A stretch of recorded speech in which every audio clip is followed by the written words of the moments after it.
Let me tell y'all about my battle with the 7 deadly sins. I was raised in the church, where the air carried hymns and the echoes of sermons, shaped by my earliest understanding of right and wrong. As a child, I learned about good and evil in simple terms: God versus the devil, light versus darkness. The elders spoke of the 7 deadly sins as if they were distant demons lurking somewhere outside of me. Back then, I believed sin was something you avoided by staying close to the altar. At that point, I didn't understand that the real battleground wasn't outside, it was within. As I grew older, I drifted from the pews into the streets. The lessons of patience and humility began to fade, replaced by survival and pride. The streets didn't preach forgiveness, they demanded respect. And in that environment, the 7 deadly sins stopped being abstract ideas and became tools, habits, even armor. Pride was the first to take hold of me.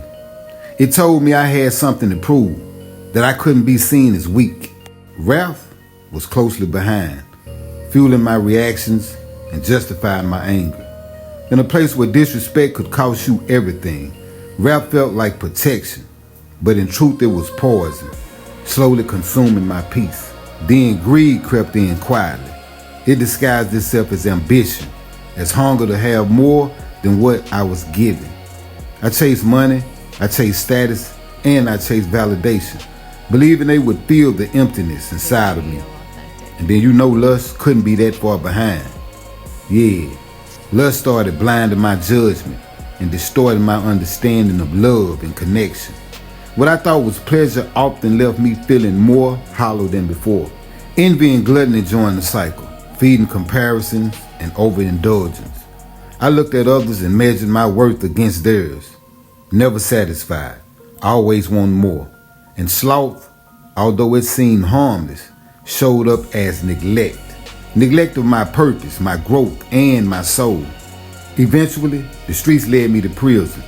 And in that confined space, stripped of distractions, I came face to face with myself. There were no more illusions, no more running. The same sins I thought I controlled had in reality been controlling me.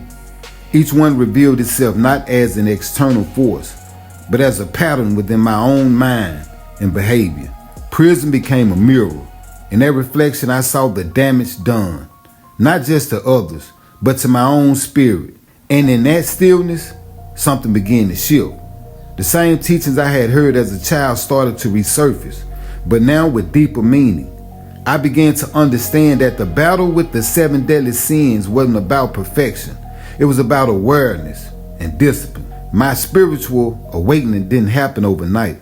It came in layers, through reading, reflection, meditation, and moments of painful honesty. I started to recognize pride and replace it with humility.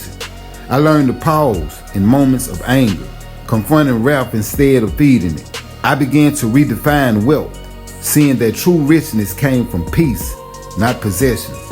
Lust transformed into search for genuine connection, envy turned into inspiration, and gluttony into moderation.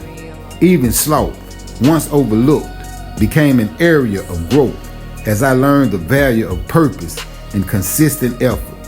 Today I understand that the 7 deadly sins are not enemies to be destroyed, but forces to be mastered. They are part of the human experience, shadows that exist alongside light. And my journey, from church to the streets, from prison to spiritual awakening, has taught me that true freedom ain't just physical, it's mental, emotional, and spiritual. My battle continues, but now I fight with awareness. And in that awareness, I have found something greater than victory. I found transformation. And with that being said, all praise, honor, and glory to the Most High God. Peace.